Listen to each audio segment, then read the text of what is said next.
Imagine waking up in the morning, making your coffee, and realizing, whoops, your kitchen is in the United States, but your living room, totally in Canada.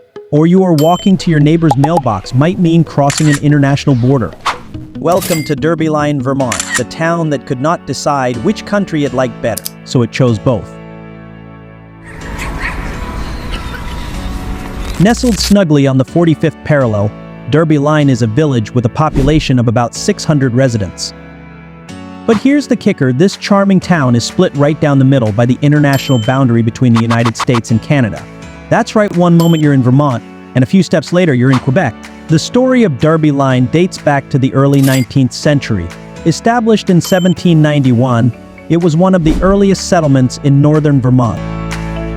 By 1859, the area was noted for the beauty of its farmhouses and luxuriant farmland, set before the distant vista of Lake Memphremagog and the Green Mountains.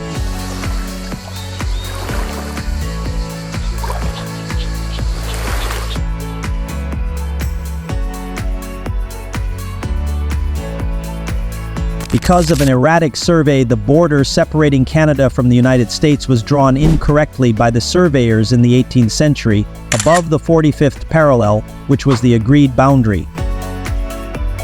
Derbyline was founded based on that line, above the 45th parallel. The boundary was confirmed by the Webster-Ashburton Treaty in 1842.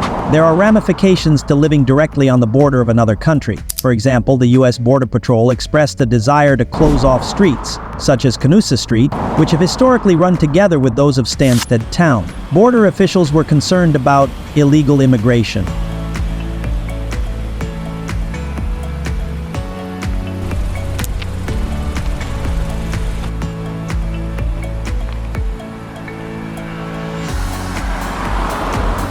In 2007, the village of Derbyline met with the mayor and council of Stanstead in joint session in Quebec to be addressed by the authorities. This meant that the Vermont Village's trustee meeting was held in a foreign country, following Vermont procedural rules. A telephone call between Derbyline, Vermont and Rock Island, Quebec is local.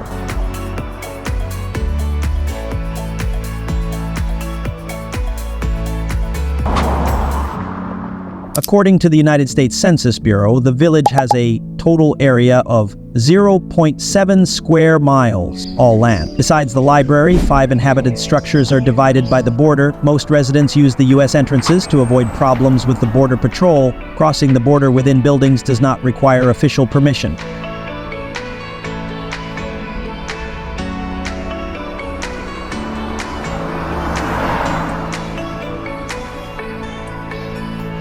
A tool and die factory, once operated by the Butterfield division of Lytton Industries, is also divided. The factory in Canada closed in 1982 after a lengthy strike by Canadian workers. The factory in Derbyline is open. It was bought in 1988 by Groupe Tivoli, a cutting tools company based in France, and has 160 employees. As the village grew, it naturally extended northward, blending seamlessly with the Canadian town of Stanstead. Back then, borders were more of a suggestion than a strict divide, and the townsfolk lived in harmonious cohabitation.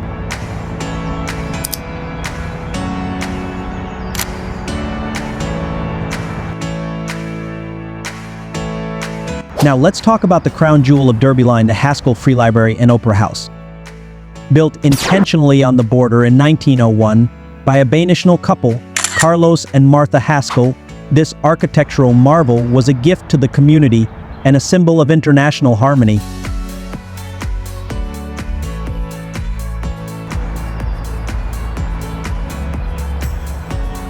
The library's entrance is in the US while the books are in Canada, and the opera stage in Canada with the audience sitting in the US. Talk about cross-border entertainment. Imagine attending a performance where the actors need both a passport and a work visa mid-scene. The Haskell Free Library and Opera House is not just a cultural hub, it's a testament to the unique bond between these two nations.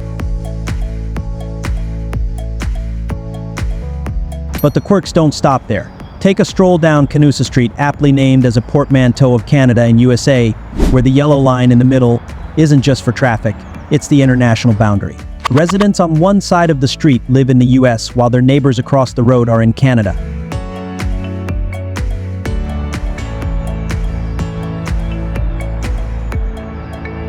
Need to borrow a cup of sugar?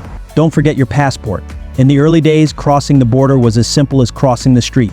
The first Customs and Immigration Border Inspection Station was located in the Derby Line Hotel.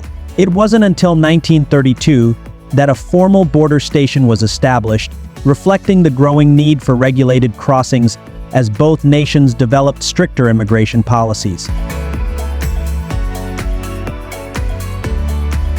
Living in a transnational town comes with its own set of challenges and charms. For instance, a phone call between Derby Line, Vermont, and Rock Island, Quebec is considered local. However, recent security measures have made spontaneous cross-border visits a bit more complicated, with residents needing to be mindful of their international escapades. Despite these modern hurdles, the spirit of unity prevails. Families and friends continue to share their lives across the border, embodying the essence of international camaraderie. So the next time you find yourself in northern Vermont, take a detour to Derby Line, a place where you can have your coffee in the US and your croissant in Canada without ever leaving town.